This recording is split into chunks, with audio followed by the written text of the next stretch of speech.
Halo, assalamualaikum warahmatullahi wabarakatuh. Perkenalkan, saya Deza Lasmi. Di sini saya akan membahas tentang akustik organologi pada piano. Piano diciptakan pada tahun 1700 oleh Bartolomeo Cristofori di Italia. Bartolomeo Cristofori ini bekerja untuk Niccolò Amati, seorang pembuat biola yang terkenal di Italia. Pada tahun 1720, Cristofori berhasil menyelesaikan dan merealisasikan idenya untuk membuat piano. Kini piano pertama yang dibuat oleh Bartolomeo Cristofori dipajang di Metropolitan Museum of Art di New York. Lalu materi selanjutnya organologi bagian-bagian pada piano. Yang pertama adalah touch piano. Touch adalah salah satu bagian piano yang bersentuhan langsung dengan jari jemari kita saat memainkannya. Touch ini berfungsi untuk menentukan nada-nada yang akan dimainkan dengan cara ditekan. Touch piano umumnya memiliki dua macam, yaitu touch putih dan touch hitam. Pada awalnya, piano hanya memiliki satu macam touch, yaitu touch putih.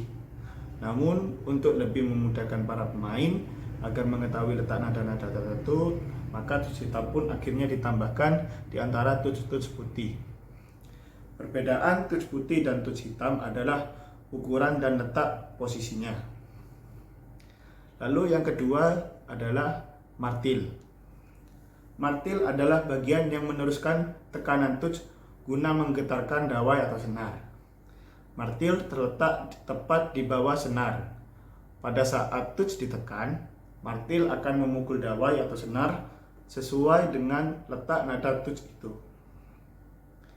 Yang ketiga ada dawai atau senar. Jadi bagian inilah yang menghasilkan nada saat touch ditekan. Dawai akan bergetar ketika dipukul oleh martil. Nada yang dihasilkan oleh dawai atau senar bergantung dari panjang atau pendeknya dan tebal atau tipisnya dawai. Jadi semakin pendek dan semakin tipis, maka semakin tinggi nada yang dihasilkan.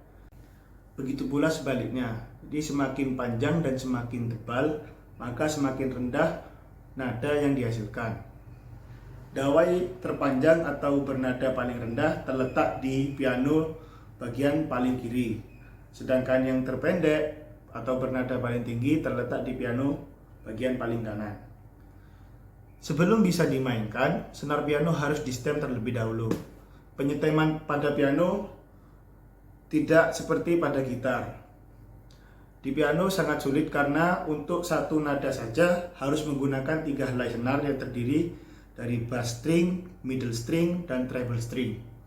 Berbeda dengan senar gitar, senar pada piano sangat kuat dan tidak mudah putus. Lalu bagian yang keempat adalah damper. Damper ini terletak di atas dawai atau senar, yang berfungsi untuk mengatur panjang pendeknya suara senar yang dihasilkan. Damper digerakkan oleh pedal. Nanti kita jelaskan pedal itu di bagian nomor 6. Jadi ketika touch ditekan, dengan bersamaannya martil memukul senar, maka damper otomatis akan terangkat atau menjauh dari senar, tetapi hanya bersifat sementara. Lalu saat touch tidak lagi ditekan, maka damper otomatis turun dan menempel lagi pada senar. Lalu bagian yang kelima adalah papan suara. Bagian inilah yang sebenarnya menghasilkan suara ketika dawai atau senar bergetar. Getaran dari senar akan dibiaskan oleh papan ini sehingga dapat menghasilkan suara. Karena sebenarnya papan suara pada piano sama halnya dengan lubang suara pada gitar. Tanpa lubang suara gitar tidak akan berbunyi. Begitu juga tanpa papan suara piano tidak akan berbunyi. Papan suara terletak di bawah martil. Lalu bagian yang terakhir adalah pedal. Pedal adalah bagian lain yang bersentuhan dengan bagian tubuh manusia saat memainkannya, tepatnya pada kaki. Pedal pada piano memang difungsikan oleh kaki kita.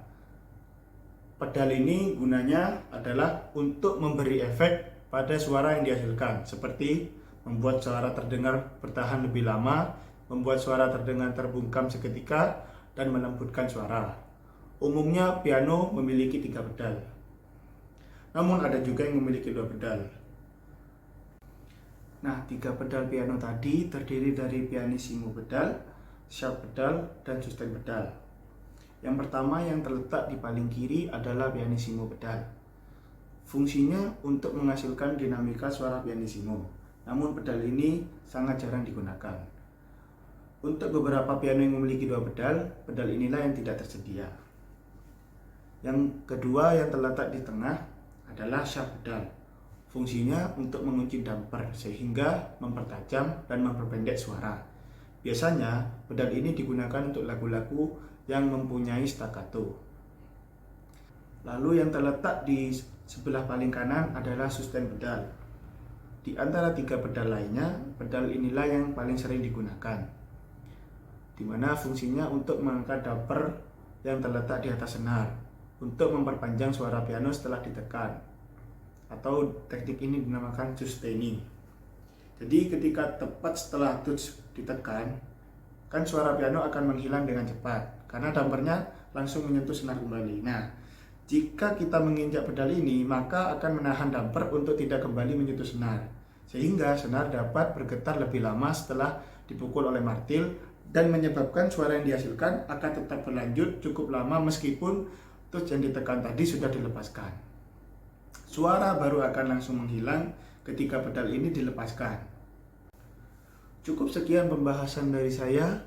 Semoga bermanfaat. Apabila ada kekurangan dan kesalahan, saya mohon maaf sebesar-besarnya. Terima kasih. Wassalamualaikum warahmatullahi wabarakatuh.